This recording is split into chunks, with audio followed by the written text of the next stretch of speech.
Hello, everybody. My name is Dani, and welcome to the Realistic Intentionality Podcast. Thank you so much for being here. I'm so grateful for your presence. I'm so grateful for your support, and I'm so happy that you are here sharing this time and space with me. Your life is so valid. Your life is so special, and I think you are doing amazing things. And by being here in this space where you are recognized, you are doing your soul some good. Today, I have a very special guest. She's an amazing friend of ours. She lives in the same town as us and has an amazing business that always fills our souls with so much alignment and inspiration. She is an incredible woman with an incredible journey. So everyone, please welcome Amelia. Hello. Hi. Welcome here. Thank you. I am so happy to have you on the pod. Thank you. I'm very excited. I love your vibes. And I appreciate that. I'm so excited to learn more about your journey because you are such an inspiration to me in the embodiment that you have now. And I am so curious of what has gotten you here, and I would love to hear all about it. Thank you, Dani. I appreciate it. And I'm so blessed that we've been joined and aligned in our journeys. We know that we all have something to learn from one another in this path. And this is a first for me. Oh. So I will just put a warning out there for anyone who knows me or doesn't quite know me yet. I'm a very emotionally expressive person. So I forgot to ask for the tissues before we started. But I got you. But we're okay because I just tend to feel it all every time. I cried during my solo special. A lot. Yes. So there's a whole, I think episode 7 is an hour, and about 15 minutes of it was me crying. Yeah. So that is the vibe here. Yes. We've had some emotional guests, some emotional topics. It's real. It's human, and it's the emotions that really allow us to connect with one another and the message. You gotta feel it to heal it, right? Yes, I love that. Yeah. Yes. Issues are in the tissues, we say. The issues are in the tissues. Yes. I love that. I found one thing which it continues to surprise me, and I hope I'm never surprised by the universe and who they present us with, because here I go. I was brought up in recovery. And your first podcast talked a lot about that. Yes. Yeah. And I think I listened to it 3 times in a row. Oh. Yeah. I'm glad. Because there's always another side of the story. The story doesn't end. And that's one of the things, in our logo, not to I'll be jumping around a lot, but in our logo, we have a semicolon. Right. The story continues. It goes on. You have to take a pause, and that's what we had to do in our life several different times. But my mom got clean and sober when I was 4. Thank God. And I think she just celebrated 41 years. Yes. Congratulations. I'm so proud of her and the mentor that she's been and the strong woman that she's been for me. Oh, yeah.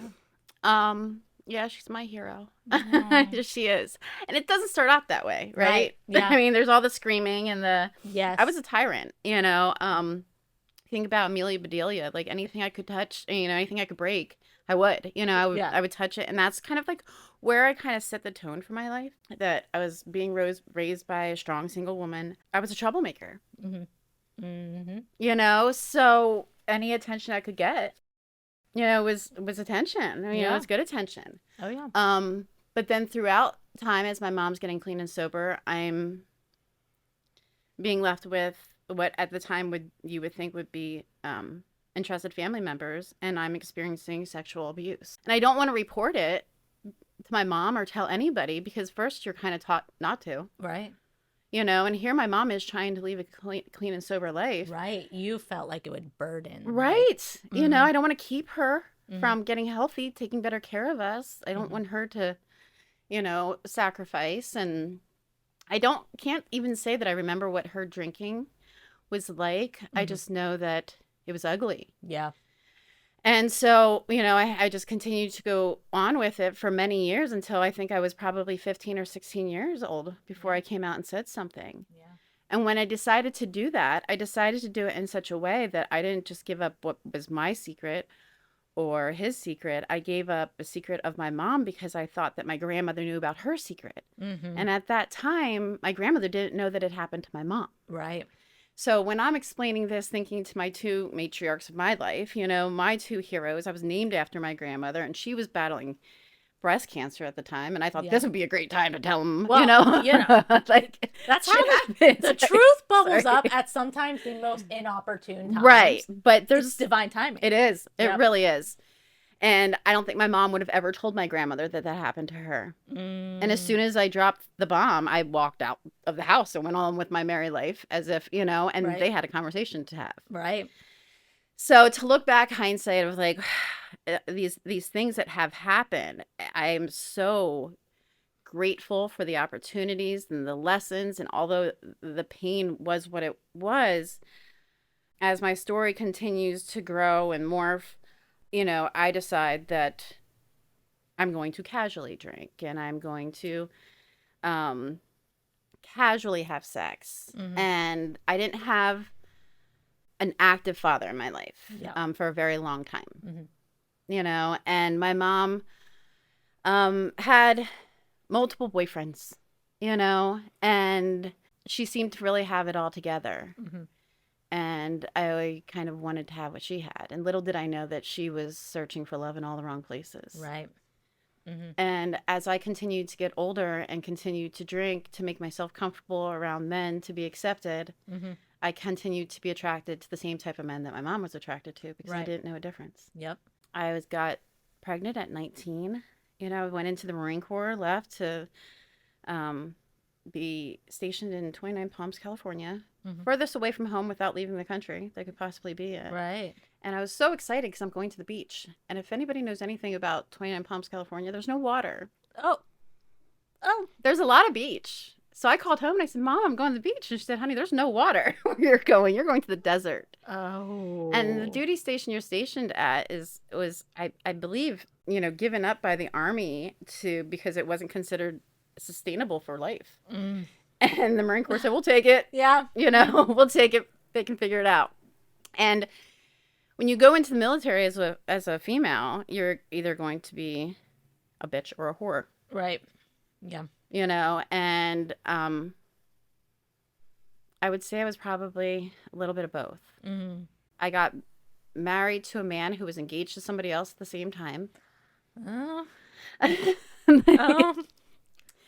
And that does sound very military, just based off what I've heard from other friends. Yeah, there's a lot of stuff going on that you can hide very easily. Yeah. So that was devastating. Mm-hmm. And I was left sitting at my baby shower with no ride home with my baby and all of my goods. And I didn't really have any friends or family, but, one of my, female higher ranking officers put together something for me, And there's not a lot of women to invite, when you're in military police as well. So I was just kind of surrounded by people who were trying to act like they cared, Right. Like Yes. pretend like they were the family that I didn't have. Yeah.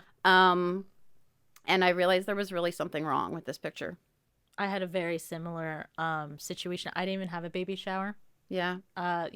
Dill, my partner, and we were just in Florida, and he often would throw me birthday parties too, where it would be his friends. Yeah. And it was like, okay, this is making me feel worse than better, because it's just a big blaring sign in your face, like, I don't have my own community. Yeah. I don't have my own support system. Yeah, my tribe is not present.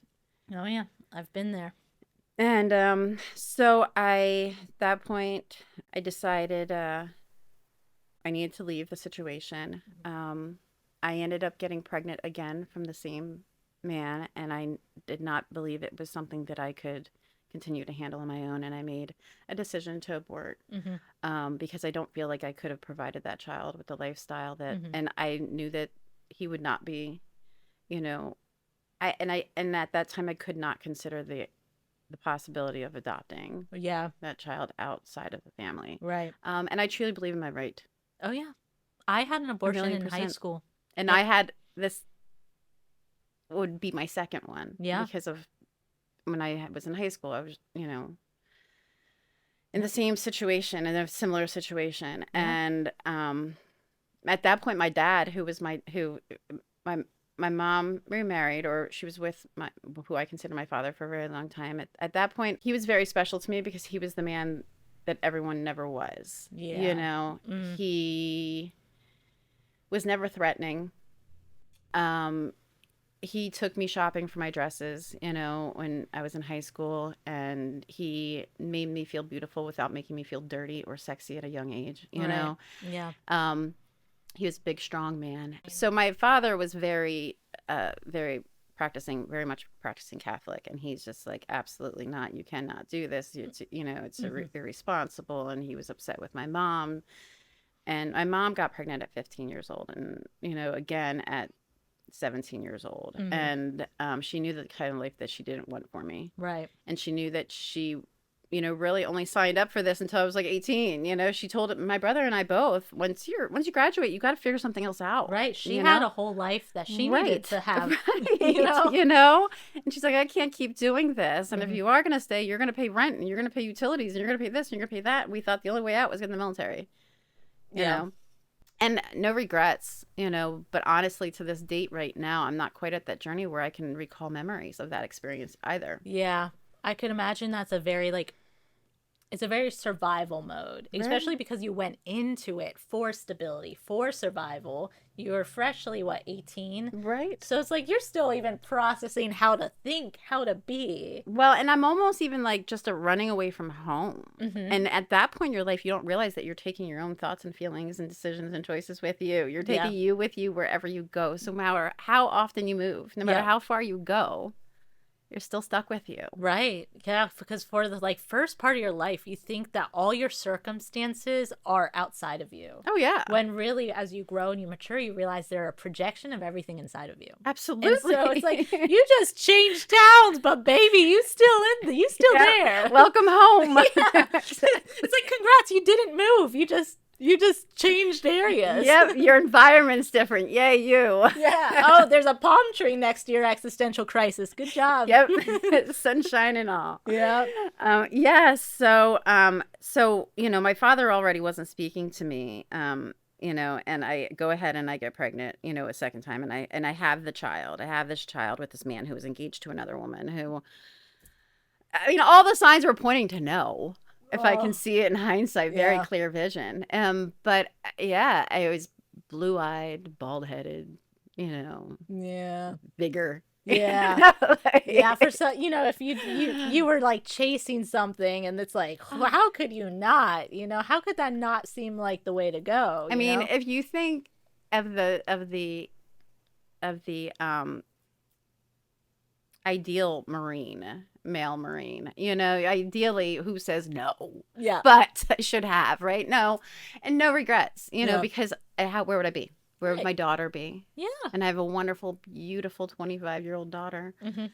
And she's everything I wasn't, you know, because I was very honest with her as well. Growing up, maybe too honest at times, like we tend to be. Yeah. When we live in the secrets and our parents protecting us, then we tend to be too revealing. And it's just, we were talking about this a little bit before we started. Parenting does not come with instructions. No. Everyone's different. Right. And it's hard because, like, you try to break the generational curses. Right. But sometimes you sway a little too hard. Yes. And then it's like reeling it back. It's so much harder. Right. There's that perfect medium you need to find. And it's just like, it's impossible. You find it after the fact. Right.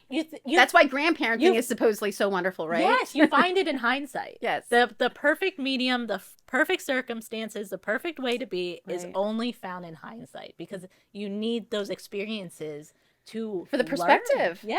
Yes. And it's the expansiveness, you know? But then, like, motherhood goes by so fast, where it's like they grow so quick. They grow out of each phase. Miss it. Right. They say that. And so it's like impossible to try to reflect and do better and then conduct your everyday life and then not beat yourself up. Right. Because guess what? Next day they have a whole new set of like struggles and crises and questions. Yeah, that other thing that you like stayed up all night about doesn't matter today. Right. All of a sudden. It's like, all right, I've mastered this. Then they're like, what's death? It's like, and then Yeah. Yes. it's like, Yes. and then it's like, can I go out to with my friends until midnight? It's like, Remember that conversation about death we had years ago? Right. Yep. It's like, man, I thought I had mastered it by now. So when I was growing up, I never wanted kids. I Mhm. never wanted to get married. I was going to be a drill instructor with my Great Dane and single and da da da da da da da da. And that wasn't the universe's plan for me. Yeah. So shortly after divorcing and being on my own for a short amount of time, I met another blue-eyed, beautiful man, right? Mm-hmm.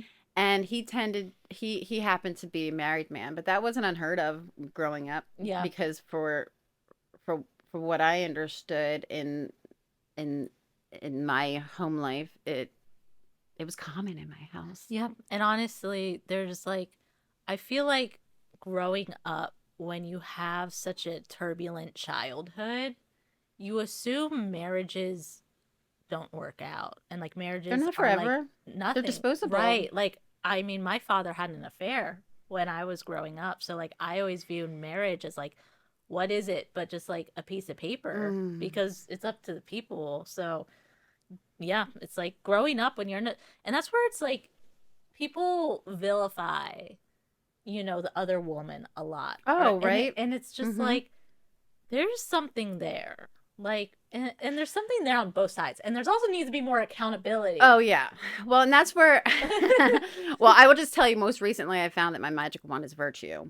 So for that to come like full circle and being morally correct, and you're really looking at, I couldn't have found out at a better time in my life, because I just would have walked all over it. I would have never given it the respect that it's due. Yeah. But, he, of course, wasn't happy, and trauma bonds with trauma, and at this point, I'm feeling like super mom because I got a 2-year-old and I can handle it, right? Yeah. So in comes, 3 other kids from his marriage. I'm 22 years old, raising 4 children. Yep.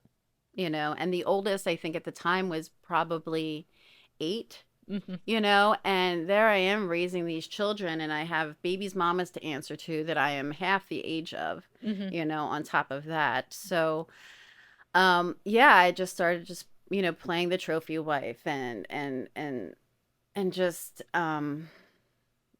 realizing that I was raising somebody else's children. I wasn't having a relationship. I wasn't having a marriage. I was really just a fill-in. I was cleaning the house. I was cooking the dinner. You were the housewife. Yeah. Not the partner. Yeah. No, there was no partnership there. Yeah. And that's when I started realizing that it just was not going to get better for me unless I fixed myself. And I had to go back to square one. I had to go back to where it all started. And I needed him to be able to have a relationship with his children. I needed to have a relationship with my child. I needed to give it a shot that if these children, for as long as I raised them in the relationship we were in, were meant to be part of my life, that they would happen. They were old enough when I left to understand that they could find me one day if they wanted to. Yeah. And that I can see now, why that relationship didn't work, and why his others didn't work, and why more would not work unless, he also started healing. Yeah. And being able to see himself clearly. Yeah. And so moved back to Pennsylvania, moved in with my parents. I think I was 28, 29 years old. And I had chores. I didn't have a job, I showed up with a bunny that my mom didn't tell my dad about. Oh. And that was an interesting experience because we had a cat and a bunny we had living in the basement. Oh. And it was not like an agreement with him at all whatsoever. And it was a whole thing. And I'm like, here I am fighting for my bunny at 28 years old, back home, really starting square one. Here we go. Yep. And of course, the car breaks down. Of course, I have to borrow money from the parents. And then, of course, the decisions that you make with your ex when you leave, when you think that things are copacetic and they're not. Yeah. When I left Florida, because we moved from California to Pennsylvania to Florida. And when I moved from Pennsylvania again and moved him and his children back to Florida, I knew that I was moving him and his children back to Florida. Yeah. I knew that I was making sure that they were okay because that's where he was from. That was where his family was. Isn't this similar, right? Yeah. And my family's from Pennsylvania, right? So I knew that once I got them there and them settled in, that I could come back home anytime. Yeah. That my parents would send for me, come get me, whatever I needed. Yeah. And this was my second husband, who had no traces of a whole lot of DNA, of family history. We're both, adopted or, had lost their parents. Mm-hmm. So I'm just like, I'm not a nomad. I have a family. I Yeah. have a tribe. Like, I need to go get to know my family before Right. I start trying to figure out other people's, Mm-hmm. And now, I'm realizing, like, kind of freaking out about, like, my daughter doesn't know her, her history, Mm-hmm. and his second husband decides he no longer wants to be a father to my daughter after he was a father to her for so many years, and I have to break the news to her. Right. I have to tell her that this man wasn't her dad because he was in her life since she was a year and a half old, or a year old. And it's just like all this stuff moving back home. I felt like the universe just like dumped. That sounds like a very Saturn return, because you were nearly 30, right? Yep. So that was your realization of like, I need to go back to my roots and understand that. Yes. And heal all that. I am in the throes of my Saturn return. Oh, yeah. Moving back to my Pennsylvania in my own journey.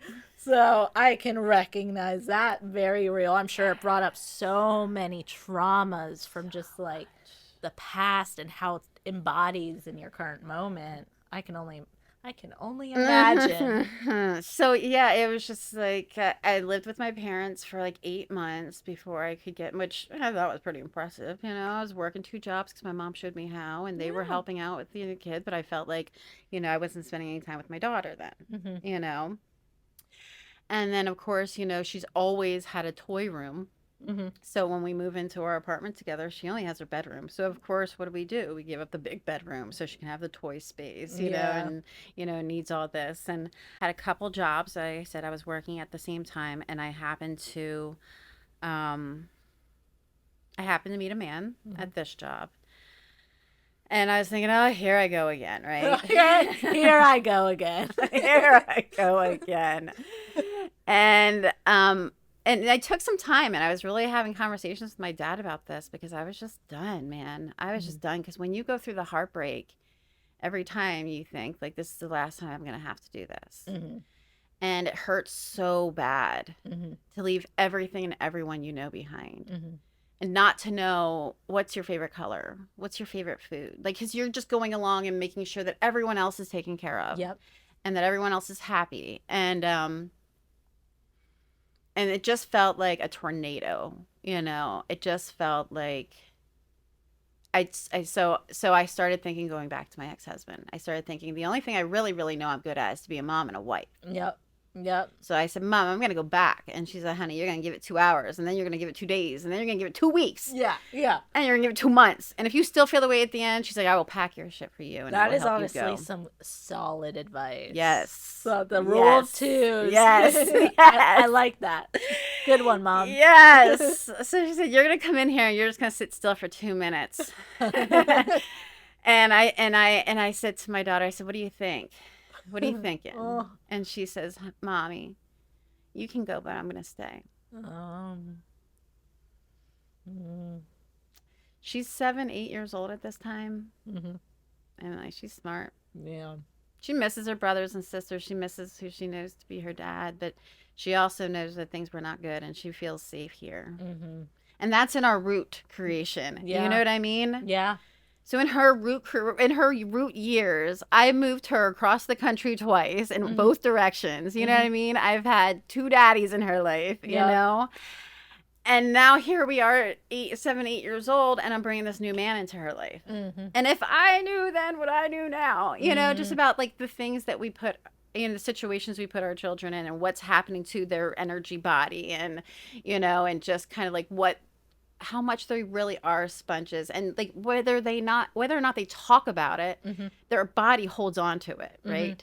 So the safety and security that lies with her root for me at this point in reflection, what we were talking about earlier today, is like, I don't feel like I helped form a very good root chakra for her in those early years. Yeah. But now, thankfully, I'm in a position where I can help her learn how to heal that. Yeah.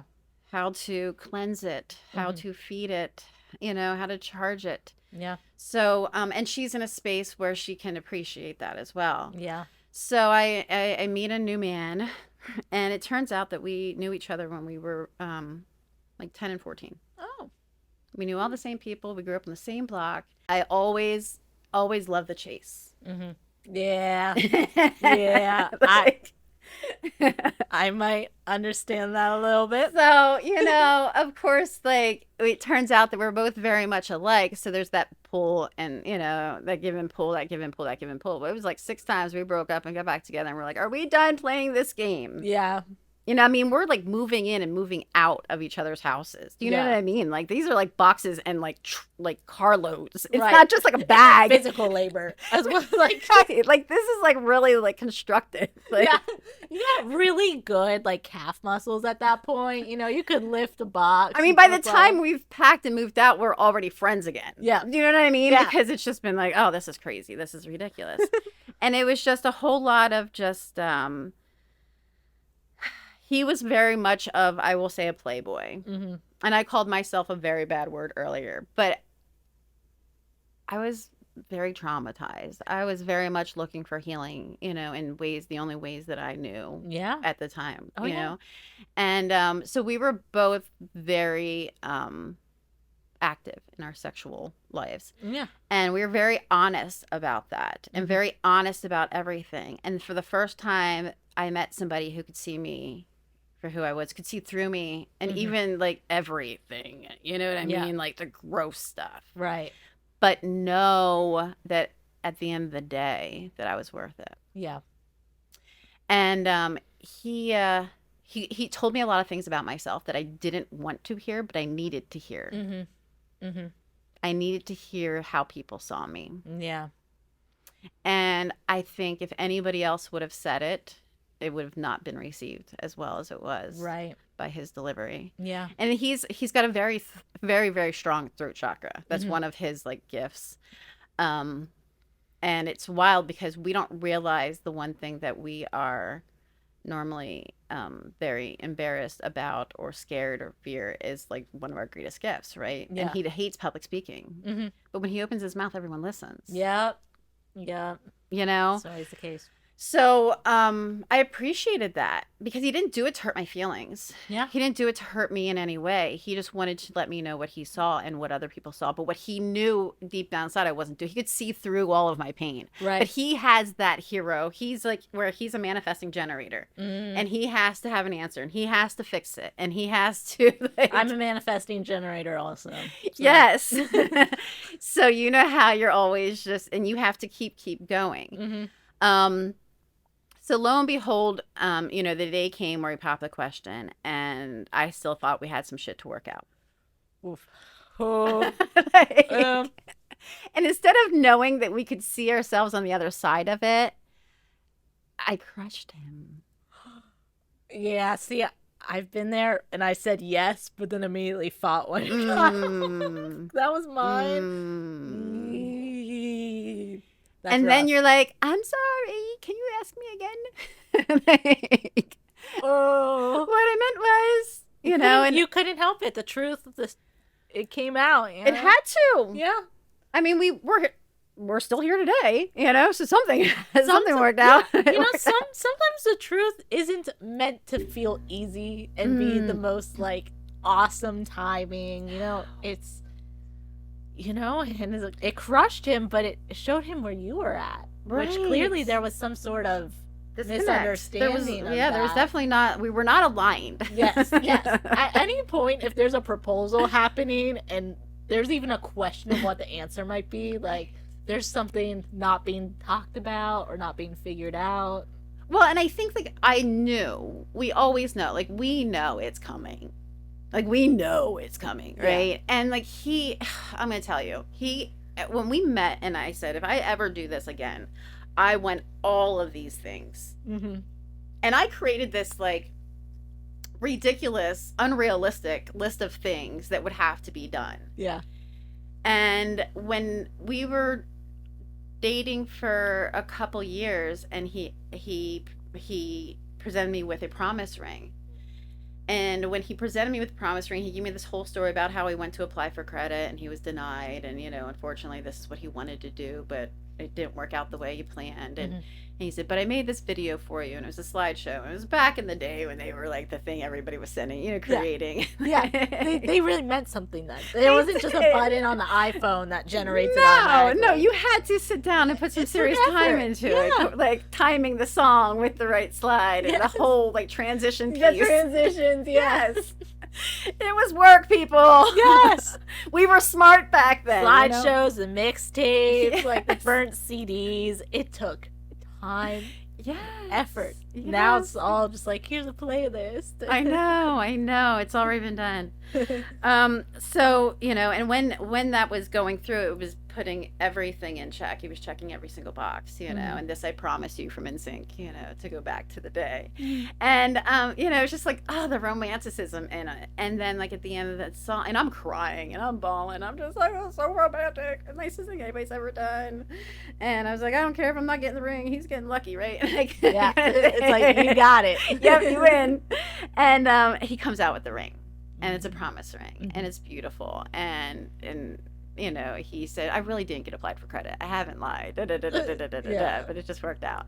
And my daughter was heartbroken because she didn't want a new daddy. And she didn't want her mommy being taken away. She ran into her closet and she didn't want to come out.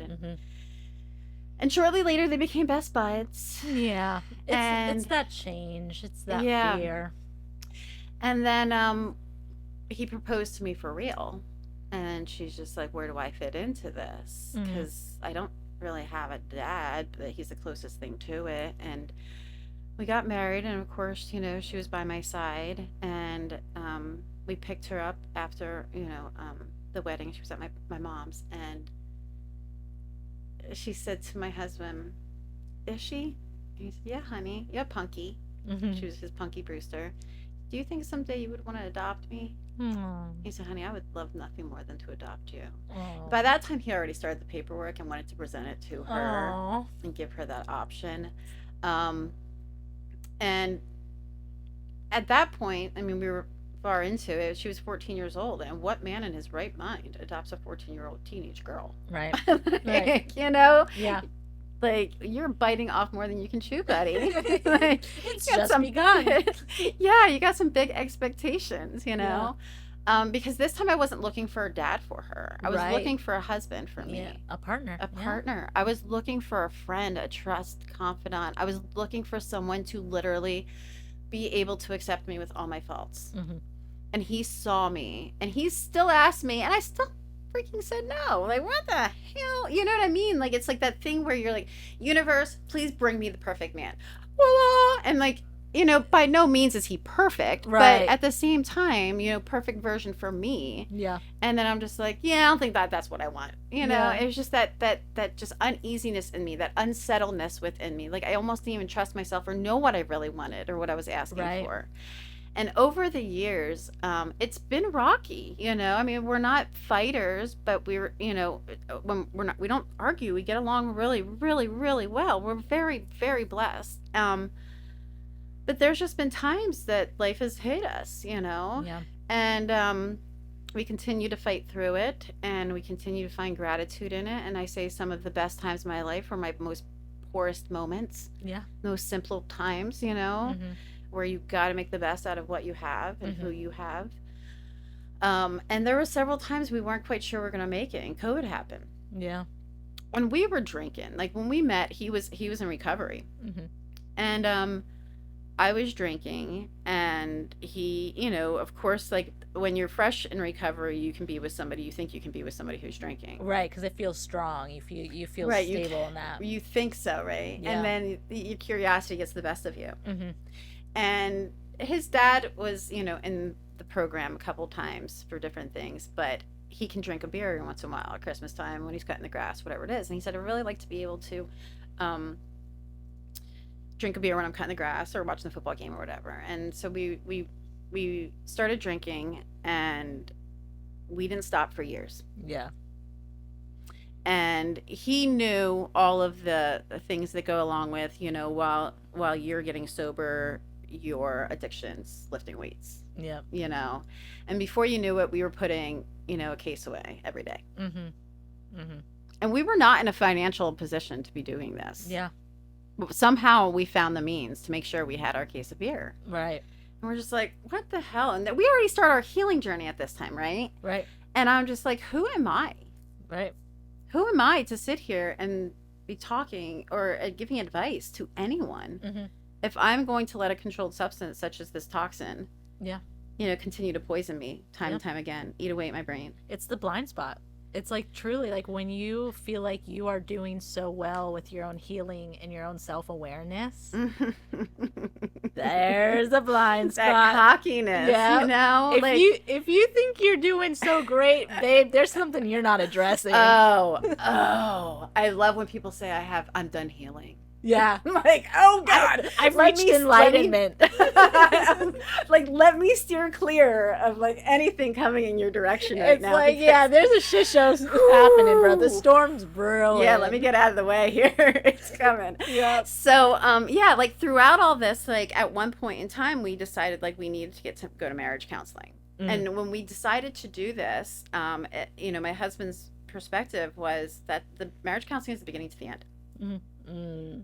Yeah. And it's a beginning of a new beginning, which it really that's what it should be. That's exactly what it was, you know, thankfully. Yeah. We were, we successfully came out the other side of this. But we had different counselors, over a 10-year period, individually and separate. And we were seeing a sex, counselor. And lo and behold, at one point in time, one of his therapists said to him, "Have you ever tried Reiki?" Now, leading up to this, I've always been more of a naturalist than him. I've always, ate better, stayed, a little more active. I was better with, just self-care, and just mindfulness. And, my dad said, I was his flower child, you know, and I feel like for women, it comes a little easier. Yeah. A little more socially accepted. Well, I think our divine feminine, I think just the mother in us naturally, it's just like, we're allowed to see things be pretty and soft and gentle. Males are not given that permission to stop and smell the flowers, you know? So he said, hell, I'm willing to do anything, because by this time in our relationship, early on, like I've said to you, I immediately swooped in and stole his masculinity. I was like, I'm going to take this.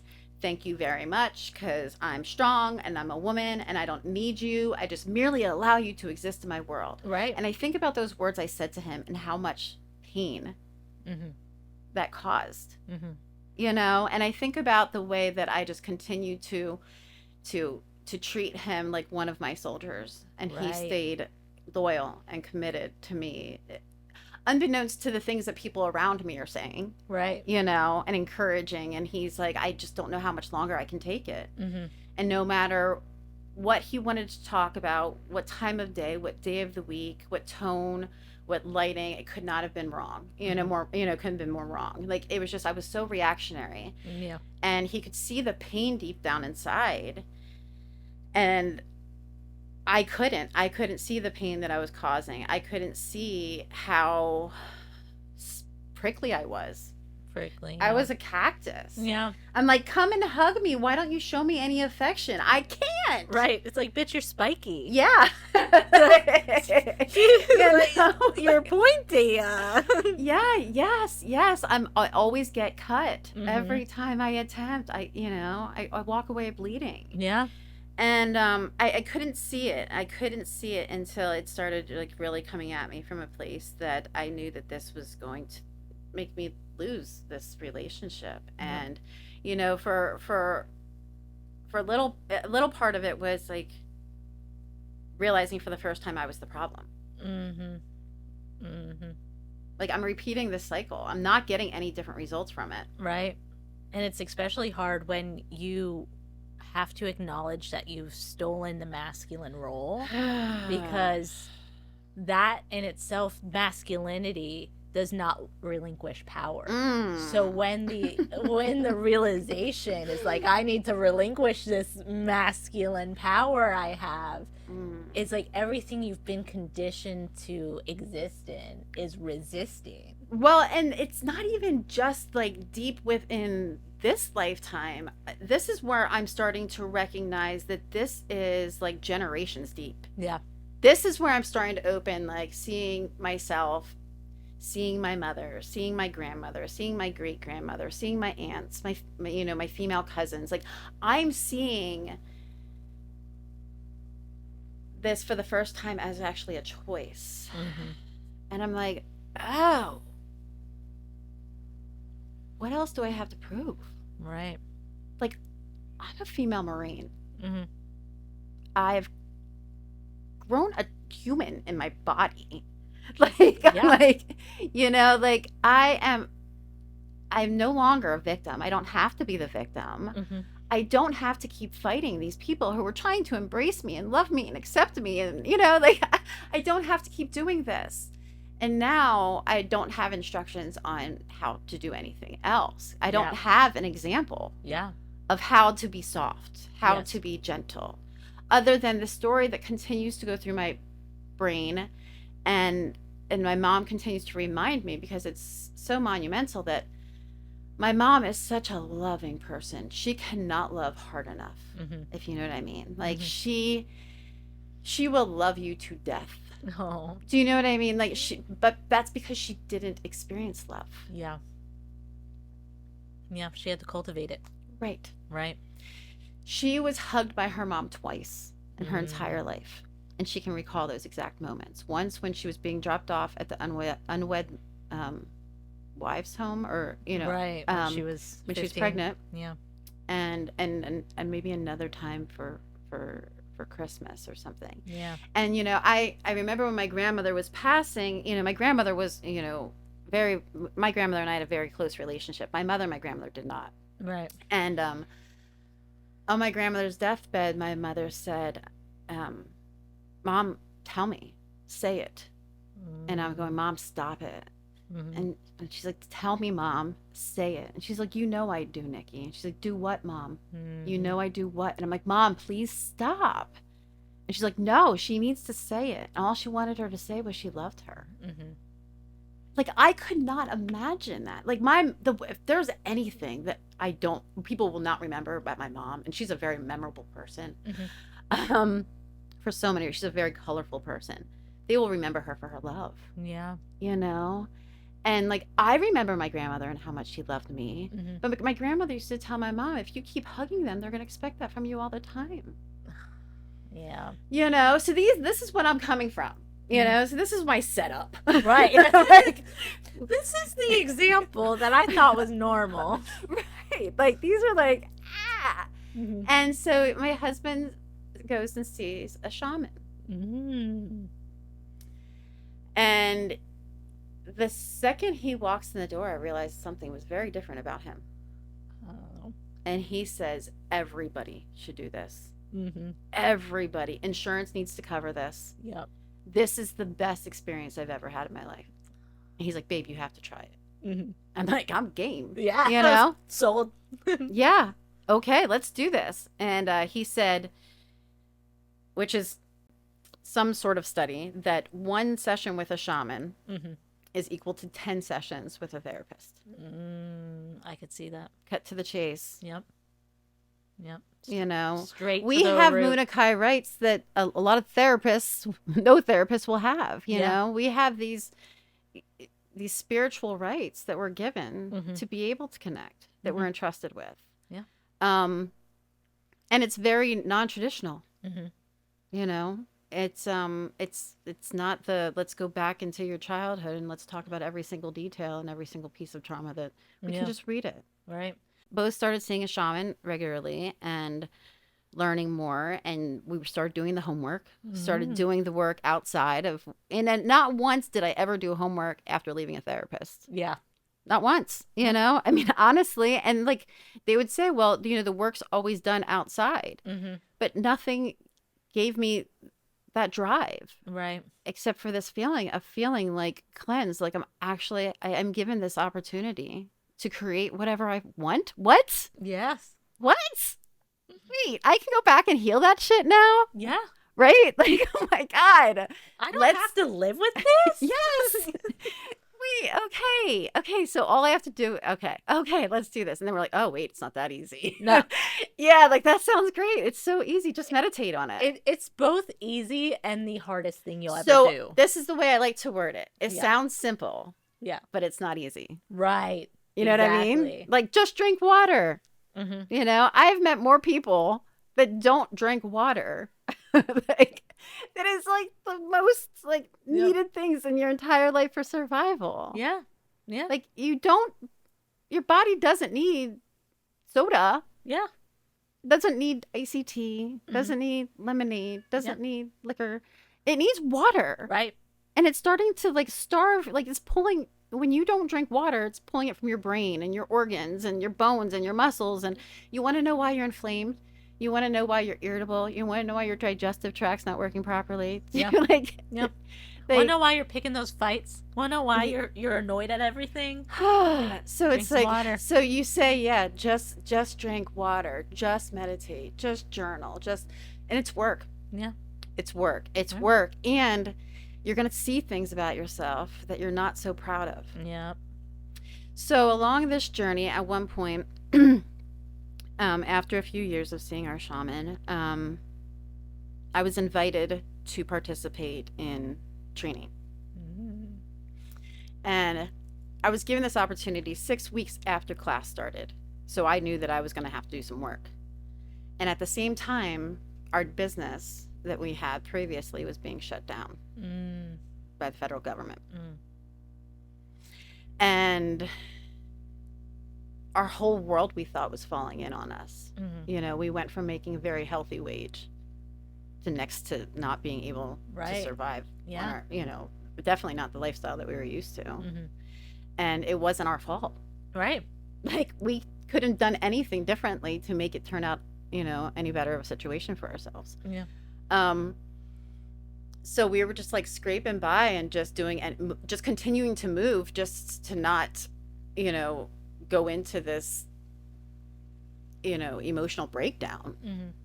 You know, it was like, at this point, well, or do we really mean we're going to live in a cardboard box together? And like, our family's very supportive and loving, and, you know, would never put us, you know, into that situation. And we're not there, but we were in a place where we were just so hurt. And when you're in a place where you feel like this is the only thing you can focus on, how am I going to focus on that? How am I going to focus? That is going, I need to devote myself to that if I'm going to do this. And immediately in that moment, I remember on the phone call, I had minutes to decide, because they needed to get somebody else into the class, and they thought that I would be the best one for you know, and at the time, with the business shutting down, I was just like, how am I going to fit this in and restart a new business at the same time? And I'm like, well, in my heart of, I just want to help people. That was the initial goal of opening the first business we had. I just want to help people. Yeah. But I also know that if I agree to this, it's going to change the rest of my life. And what do I have to lose? So I agreed to it, and I buckled down, and I met some of the most amazing individuals I've ever met in my entire life. And we went through some of the most amazing, like, trauma healing modalities. Then you can never take that away from us. Yeah. It was wild to see the transformation, because the very first class that I attended, like I said, they were 6-7 weeks into it. And in the first week of class, what you have to do is you have to sit in the center of a circle, and you have to talk about yourself for 20 minutes. But you can't use labels, not positions. Yeah. And if you list them, you can only list everything once. And you start running out of all the generic terms. Yeah. You know, you say, I'm a mom, I'm a daughter, I'm a wife, I'm a friend, I'm an aunt, I'm a granddaughter, you know, I'm a business owner, I'm a woman. And then you get to the point where you're like, I'm a manipulator, I'm a liar, I'm a cheat. Strips you down. Yeah. Mm-hmm. You're only 5 minutes in. Keep going. Yeah. Keep going. And while you're doing this, you're making eye contact with 20 other strangers that know nothing about you other than what you're saying. Yep. So look at yourself. If you can do anything, look at yourself for 20 minutes and talk about yourself. Yeah. In full vulnerability. Yes. Yes. And then accept it. Yeah.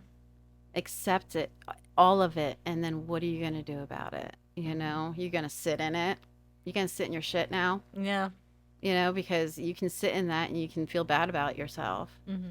feel guilty for yourself, or you can change it. Yeah. You can clean it out, rebuild it. We can't predict what's going to come up throughout, our healing journey, when it's going to come up. Yeah. Isn't that exciting? Yeah. We don't know, throughout, the shaman training or life or any of these sessions that we have with our clients, what's going to come up in the moment. Yeah. There's no predictability to it. It's what needs to happen. Yeah. So I'm presented, with clients that always somehow represent someone that I need to heal through, that I need to heal about, Yeah. whether it's a young girl who represents my daughter or a woman who reminds me of my mother, and just to be able to get that perspective. My mom does home care for elderly, for seniors. Wow. That is a lot of love. Well, yeah. And the thing is her reason for doing it is because she wasn't able to do it for her mom. So she's making peace in her own way. Yeah. And she often says that she can be as patient and kind as she is because it's not her mom. Because they say, oh, you're so good to me. You're so good to me. My kids aren't even this good. And she said, I'm good to you because you're not my mom. Right. We don't have all this stuff. Right. Yeah. So along the way, I said, if I'm going to do this, and it is a business, but it's also a change of life. It's a change of how I eat. It's a change of how I think, how I speak, how I present myself to the community. It's going to be a new way of communicating with the people that I love and I know, and those that I don't. And I have to be open to what the universe brings to me every single day. I cannot be ungrateful. And I accept myself and give myself grace as a human. And I don't not believe in God. I believe in a power greater than ourselves. And whatever that may be, the universe, Mother Gaia, I heard somebody saying, their God is like Jim Morrison. I don't care who it is. He's looking over us. I do have him over there. Right I have his crazy. I have his poetry book. Perfect. I didn't even see that. Oh yeah. But it's knowing also that, bringing in Christ-like consciousness through us, and there's so much power in knowing, and knowing that this experience is something we asked for, that we created this experience for ourselves. Yeah. And when you really start learning to love yourself and understanding why you would do this for yourself, because originally you're like, I hate myself. Like, why would I do? I wanted This is whack. Why would I choose Why was I so mad at myself? Right. This is horrible. I mean, at one point, it was like I was going through these things because I'm a magnet and I was gravitating towards the negativity. So I actually thought that I deserved it. That I purposely was designing a punishment for myself, that I deserved to be punished for the rest of my life. And it was just like, oh wait, now I know that's a contract that does exist that I can rewrite. Yeah. That this was a contract that I wrote previously, that I, at some point in another life, another dimension, wherever it may have been, I designed this for myself. And I thought at that point I had to live this every dimension, every lifetime, under this punishment. I can rewrite that. I don't deserve it anymore. I can Right. lift it off myself. We have that much control to be able to do that. Yeah. Are we designed for punishment, or are we designed for redemption? You Oh, know, beautiful. Yes. like are we truly forced to exist in what we have, Mm-hmm. or can we go on a whole new path of transformation Mm. and like find who we actually are meant to be, and like let that be an example to others how they can redeem themselves and rewrite those contracts. And it's like, Yes. so by you rewriting your contract, you're taking your power back and showing everyone, like, I used to feel like I there was no hope. There was no Mm. hope for me. Mm. But now I see that I have the full power, and I can create the hope, and I can be the hope. Yes. Yeah. The light. I can shine the light into the darkness, not just for myself, but for others. Mm-hmm. That by one match lighting another match does not take power away from that first one. Yep. So throughout this journey, I am gifted with the ability of feeling the pain, and I was able to convince my husband to allow me to do a session with him. Mm. And I was very well aware of two things: that there was possibility that I was going to see things that would change our lives forever. Mm-hmm. And also that I also knew that the universe would protect us, that I wouldn't see anything that I shouldn't either. Mm-hmm. That it would only give me what I could deal with, Right. Um, and ensuring him with that. And that's how, those are kind of the rules of the game. Yeah. Letting him know I can't see anything you don't want me to, Mm-hmm. that you're not willing to release to me. Oh, well, I got to feel it. Mm-hmm. I got to feel it very raw. I got to feel just not just the pain, but the amount of love that lived within him, but the amount of like weakness that like he was just really just hanging on. And the way we realized that we were designed were that he came to save me and be my knight in shining armor when we first met, right? Mm-hmm. And then he empowers me, and I'm going to have to come and save him. Yep. And I have to return all of his power back to him every single day. Yep. Every single day. And it doesn't change overnight. Yes, as we heal, others that we know and love heal, which is so beautiful. Mm-hmm. We're deciding to not give this to generations to come. Mm-hmm. If our ancestors knew then what we know now, right? Yeah. They would have never in a million years passed down some of the stuff to us that we carried. But then you start to heal it, and you can feel their gratitude, and you can feel like the embrace. Yeah. And like I feel my ancestors with me, like they're my best friends, Mhm. and I haven't met them, and it's just like, because I know that they see me breaking the cycle. Oh yeah. And it's just like, wow. Yes. And like yes. going the cheering, and you can see the Yes. smiles. You can feel it. Yeah. When you see the photo, you realize they're smiling for you and like at you, like through the Mhm. photo, through all the time, Mhm. through the film of like, all of the decades. Yeah. And like going back to, really connecting with your partner, I can relate to that strongly because, I mentioned I stole some masculinity and some power, and I was very much in a position of I needed to save my partner, Dylan. I needed to help him. I needed to give him a space where he could heal all these things. You listened to our first episode. You know that has been long 3 times. Yeah, long established, okay? And it's acknowledged.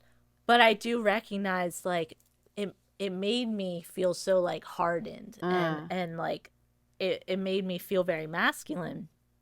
And then in the moments of true connection, whether you're doing a healing for him, or like whether it's a plant ceremony, or even just a raw soul to soul connection moment, where you see their preciousness, you see their human inside, their pure soul, where you see how they were little child that got grown out of love, and but also was beaten down by life quite a bit. And you see the good, the bad, the hurt, the healed of them, and all of a sudden you're like, fuck, I was rude to them this morning.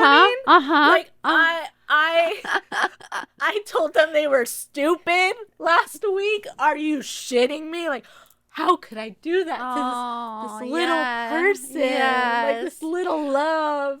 So when I met my husband, I said the thing I loved and disliked about him at the same time in equal parts was the fact that he would give his shirt off his back to anyone. He would give the last dime in his pocket. Yep. I said loved it and hated it at the same time, you know, because I don't want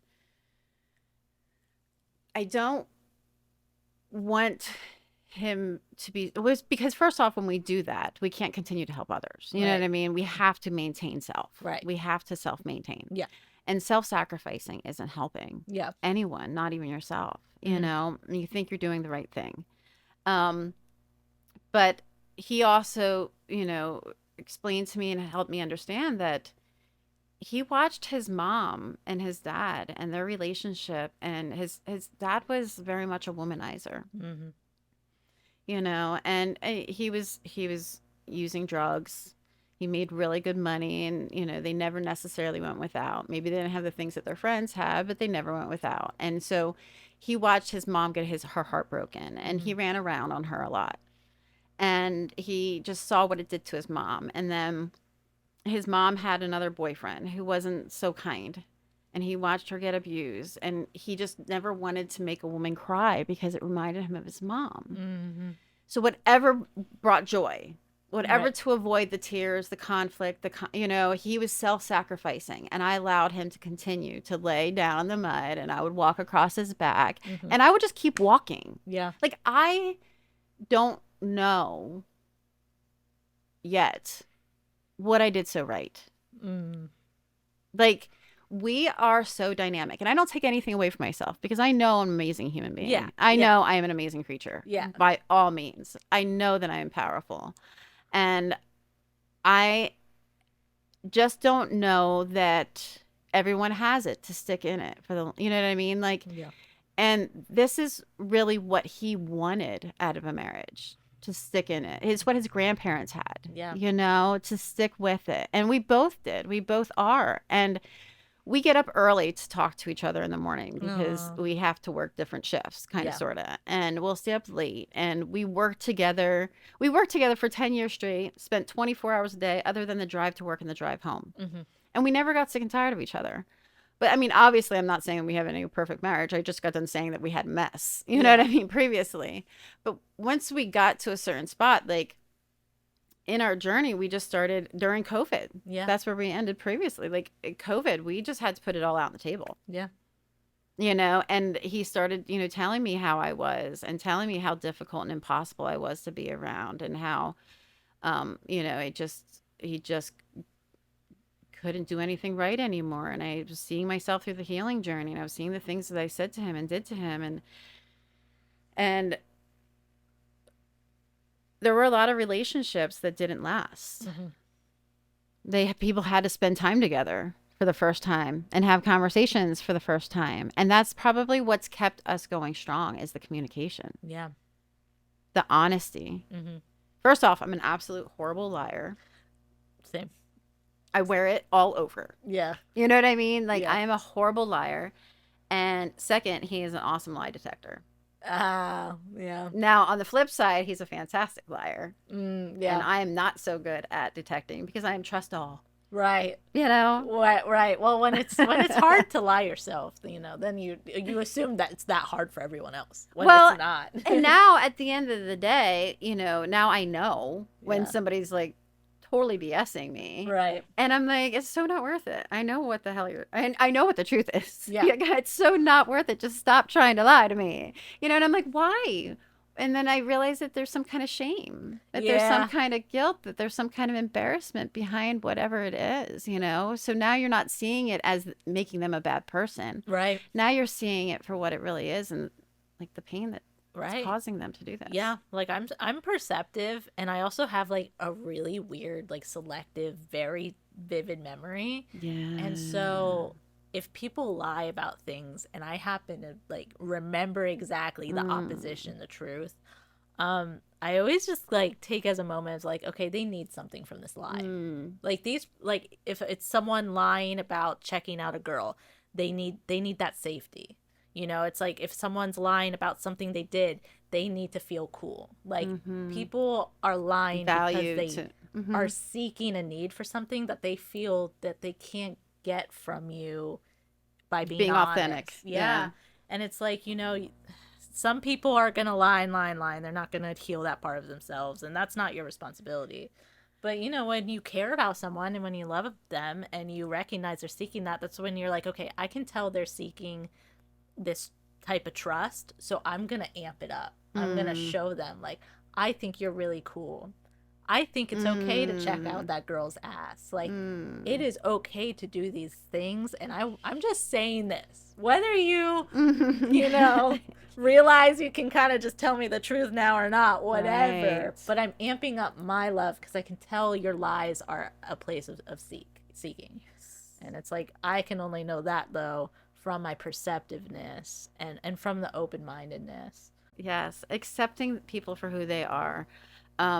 I'm really lucky because I'm in a little like protective bubble. You know, in our shop we have this beautiful vibe that people just come into to be in the space. You know, they had a rough day and they're like, I just want to be here. You know, Dylan's always wanting to go all the time. Yeah, it's just so chill. And like I like to say I work really hard on it because it's so important. I try to match the vibe of my home and my space and in there and allow people to release there. And, you know, I make sure it's just a clean place for people to come energetically, bringing in kid energy, which I love because we weren't able to have that with our previous business since it was like age restrictive. Yeah. But with this, you know, I bring in that young energy. You know, a lot of parents are like, don't touch anything. I'm like, touch everything. Yeah. Touch it all. You know? Yeah. Like, touch the crystals, please. Dylan told me when we were walking, right, a few days ago, he was like, yeah, Sophie's so excited. He's like, you need to see Sophie. She always goes nuts. Pees. And then he's like, yeah, she always pees. And Amelia just like, and I was like, oh my God, she pees in the store. And he's like, yeah. He's like, but you know, Amelia's really cool. As soon as we walk in, you're like, oh, Sophie, where's my pee? Where's the pee? And I was like, yo, that's awesome. Like, thank Pets you. and kids, like I do, because you know, it's just like they are in training. They are angels in training to be humans. You know, like we don't use them for what their job is. Like, let them do their job. Let them share their energy and cleanse and, like, you know what I mean? Let them be the generators that they are, you know? And it's just like, I just love the energy they come in. And it is chill for pets too, you know? Pet Reiki is one of my favorite things. It's just so amazing. Yeah. Sophie could probably use it. Yeah, she can. Yeah, she can. Yeah. But I think I could get her to she's sit a still. sweetie pie, but she was surrendered 3 times before us. So she's got some baggage herself. So pretty. We have some trauma bonding, her and I, somehow. I think we're really connected. We're aligned. Yeah. Feel free to connect with her, Reiki her, you can dog sit her anytime. Yeah, I have little ones. So like I like her size and her color and her energy about her. Her eyes. She just like looks through your soul. Oh, I know. I didn't want a dog. Dylan was asking for a dog. I didn't want a dog. Okay, universe, like, okay. I guess this is the dog now. This is my dog. And now you see her, you know, 3 years later. She's our like rambunctious little baby. She's my baby girl. Like I snuggle her and spoil her, and like she'll be pawing all over me, and Dylan will just like watch, like, how are you handling this dog right now? It's fine. She's just a chaotic little angel, as you put it, you know. I was actually you said, you know, like the universe and the sense of humor, like that's what I'm having so much fun with. It's just like the jokes that the universe sends. When you can open yourself up to the sense of humor and the sarcasm, you know, and I tell a lot of people about being very specific about manifestation. Yeah. You know, I'm like, be very specific because the universe has a sense of humor. Yeah. You know, like.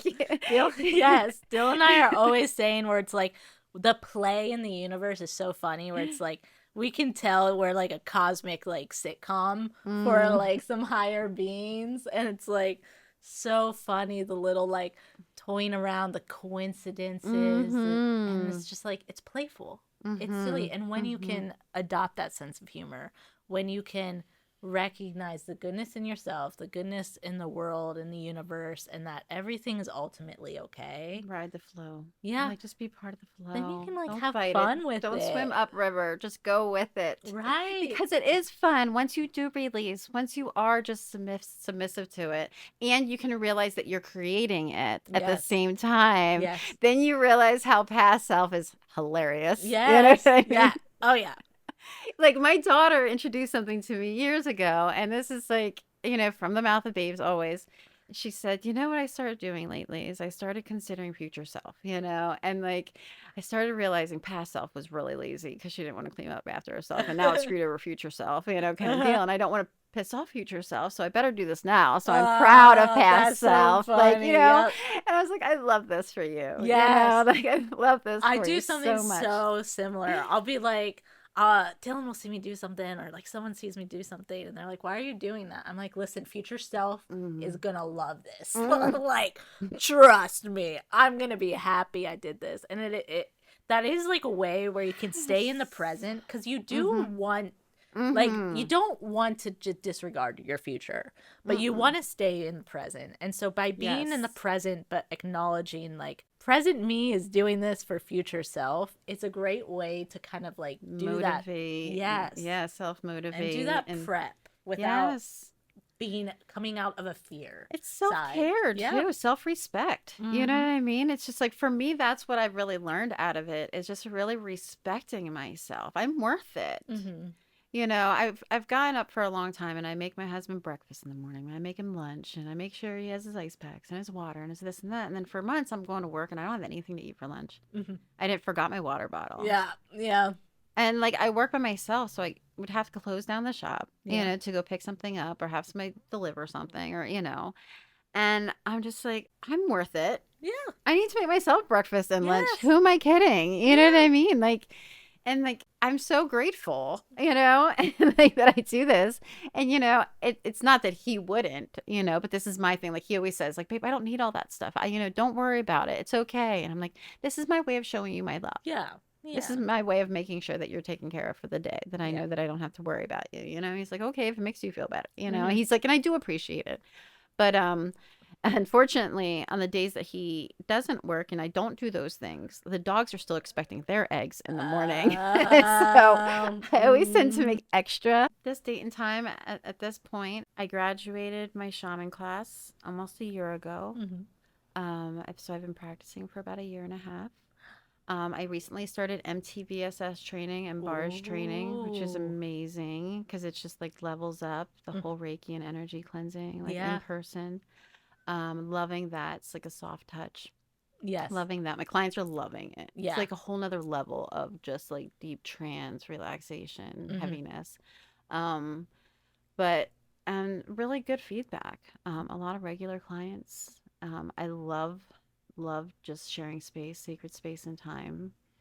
I've been actively involved in the goat house, Oh, yes. and I was given the opportunity to help with cleansing the church prior Ooh. to their That open must have been house. It was pretty trippy. intense. Yeah. Well, even just like how their story is quite amazing, and where they came from, came up with the name. Mm-hmm. So I encourage people to definitely look them up. But lo and behold, like, just calling all the goats home, the symbolism of goat, not necessarily being in the evil sense, but in, being able to send the one goat away for the sins and the other goat, Mm-hmm. for cleansing. Just calling all goats home, being able to accept everyone, sins and all, we're all sinners, Yeah. and whatever you may practice, whatever your belief system may be, is welcomed. Come and have ceremony in whatever style you Mm-hmm. would like, as you are, Yeah. and share, your belief system with us so we can understand and support it. Mm-hmm. And I never thought that I'd get back into a church again. Mm-hmm. I got baptized Catholic about I'm going to say almost 20 years ago now, on behalf of my father. Right. And my husband even converted for me. We had a funny little joke where if he converted from to Catholicism, I would convert to Democrat. And nobody knows the way I vote when I go inside that booth. But I'm like, my religious views are a lot stronger than my political views. Yeah. And it all depends in which sense. But yeah, lo and behold, I got married in a Catholic church and never stepped foot in a church that church ever again. I've gone back to church with my mom a few times, for holidays, maybe Easter or Mother's Day at her request. But shortly following our ceremony, the bishop locked me out of the church and told me to go to the back door. I'm like, you've got to be kidding me, right? Like, this is not happening to me right now. Like, what? Yeah. And he's like, go to the back door. And I'm like, you're standing right there. Unlock the door. Who are you? Now, I will say, this was following the services in which I didn't understand all of the rituals of the Catholic Church. Yeah, there's a lot. There's a lot. Yeah.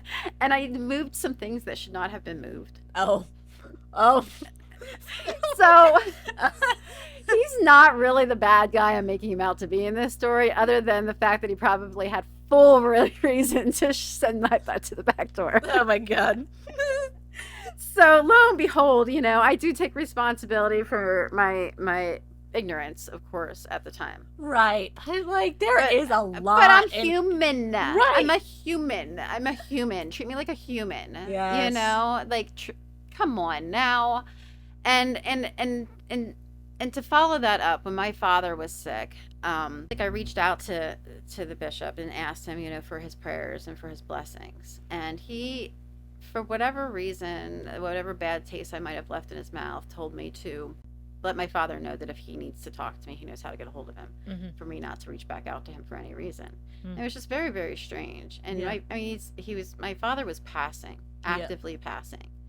And I don't know if there was maybe some type of falling out between the two of them at some point in time, that I kind of got put in the middle of for some reason. Yeah.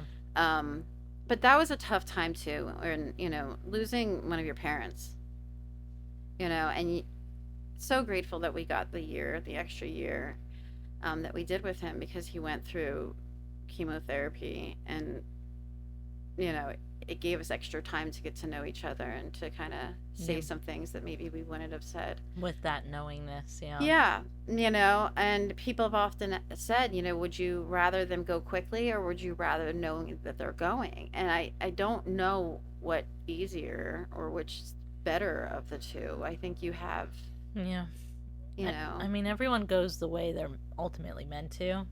But I do think there is beauty when people, because we all know our own mortality, but we don't live like we know it, And so when people are actively dying, when they are actively sick, and they are on their deathbed, they come out with their truths a little more easy, and a little more heart-centered with how they conduct themselves in their relationships. Very direct. And that is something beautiful. And like, as much as it's painful to watch someone in agony and in suffering, they also find their own liberation in that time. And so solitude as well. Yeah. Just being able to really reflect on some things. And it was a beautiful year we got to experience. I spent, every single week with him, and up until the very last moment. But I don't believe I would be doing what I'm doing right now if it wasn't for his passing. And I said that to my mom on several occasions, and she's like, no, I think you would have eventually found your way here. But we think we're going to go on with life normal. But that's never the intention. You're not supposed to. It's supposed to change your life forever. And when you spend almost every day with someone, and then one day you don't, and you can't physically in this realm do it like that ever again. But I've also learned that where he is and what he's able to do is so much more powerful than what he could have ever accomplished here in his human form. Yeah. Like, he could not have helped me nearly enough, by holding my hand. But at the same time, he's just carrying me through this, and so proud. And I just got to experience so many things. And when we lose someone close to us, we lose anyone that we love or know, we're often finding maybe secrets, Mm-hmm. or we're learning about maybe some pain, Yeah. at the same time. And I learned that my dad was in a lot of pain Mm. for a long time, Yeah. and I couldn't imagine living with that my Mm-hmm. whole life. You know, I saw what it did to my mom. I saw what it did to my husband, and I like to believe now that passing isn't such an awful thing. No, You know, it is a gift. it is like such the ascension of the promotion, the advancement, the completion, but even like beginning, revival all at once. Mm-hmm. You know. Oh yeah, death is a gift to those who get to experience, which we all do. And then also the grief of losing someone is a gift of allowing their life and lessons to live through your vessel. Yes. And it's like you get the opportunity to take the pain that you've learned of them and the love you learned of them and the change of their perspective and their entire evolution and the things they breathed into you, Mm-hmm. you now get to walk and show everyone that while they do all this fun stuff in Mm-hmm. this whole other world. And I actually talked about that in one of my last episodes because we talked about a very tragic loss. And I said, like, you carry this weight of the loss and you can't undo that. You Mm-hmm. can't try to ignore it away. You Mm-hmm. can't just let time take it away. It is always here, Mm-hmm. but you get to choose what you do with it. Mm-hmm. And you get to choose what parts of them you get to embody. Mm-hmm. You get the choice to make them eternal through you. And Yes. it's like you get the opportunity to carry every amazing thing about them to the world and like Yes. do that with intention. Yes. And yes, there's that loss, there's that pain, there's that grief, but it also is a huge responsibility that is a blessing onto you. That is Mm-hmm. a gift. And so it's like not only is death a gift, it's as in it's a release for us into a place where we can have a lot more play. But even the grief and loss is a gift. And Yes. it's like so important to have to realize that, Mm-hmm. because we all are only going to lose people. Yes. Yes. But it feels like also it whatever you decide to do with that, it's very interesting because he wasn't my biological father. Mm-hmm. Yet we had a bond, that they say is inseparable through life and death, you Mm-hmm. know. And I would go see him when I was having my hard days, Mm-hmm. when I didn't want my mom to be opinionated or judgmental, Mm-hmm. when I wanted to hear it in a gentle way, I would go to my father. Mm-hmm. And when I realized the first time that I couldn't do that physically, I was like, okay, I have to be able to do this, though. I have Mm-hmm. to do this. And when you can actually still hear their voice, what a gift that is. Mm-hmm. You can see their smile, Mm-hmm. their body language, their chuckle. Yeah. When it's like, even when in clear day, I can hear him from the other side of my house, Mm-hmm. and I'm just like, this is wild. Yeah. Because that I've never had such a strong connection with someone, Mm-hmm. and lost them, that they're so present in everything we do. Mm-hmm. Yeah. Oh yeah. And like you can smell them. You can Mm-hmm. feel the tickle of their hair, you Yes. know. Well, the night that we lost him, the night after we lost him, we stayed at his house one more night, packing things up and stripping everything. And when I was falling asleep, weirdly enough, because we talked a lot about it, and Mm-hmm. let me know you're there. Yeah. When you leave, touch me, make physical contact. Like Yeah. we would, play songs, be my DJ. So he communicates with me through music, which I know a lot of people are able to associate with. But Yeah. he is my DJ, and Yeah. what a sense of humor he has, Yeah. or what like sweet little moments that he chooses to send me certain songs, Yeah. depending on the station. But I felt his hand touch my head, and when I say that, it's because he had a little finger. He Mm-hmm. had a short finger on Mm-hmm. that hand, and he tapped that finger like on my head, like, this is really happening to me. Yeah. Like, in that moment, I'm like, this is actually happening. I Yeah. felt like I was like in a movie. Do you know Yeah. what I mean? I Yeah. felt like this is seriously happening. Nobody's ever going to believe this, you Right. know? And I'm like, wow, we did it, Dad. We Yeah. can do this. You know, it was like immediately, you know, he wasn't gone that long. And he was like, I'm still here, hon. Yeah. Yeah. Yeah. So You cool. made it. Yeah. So cool. So cool. That's amazing.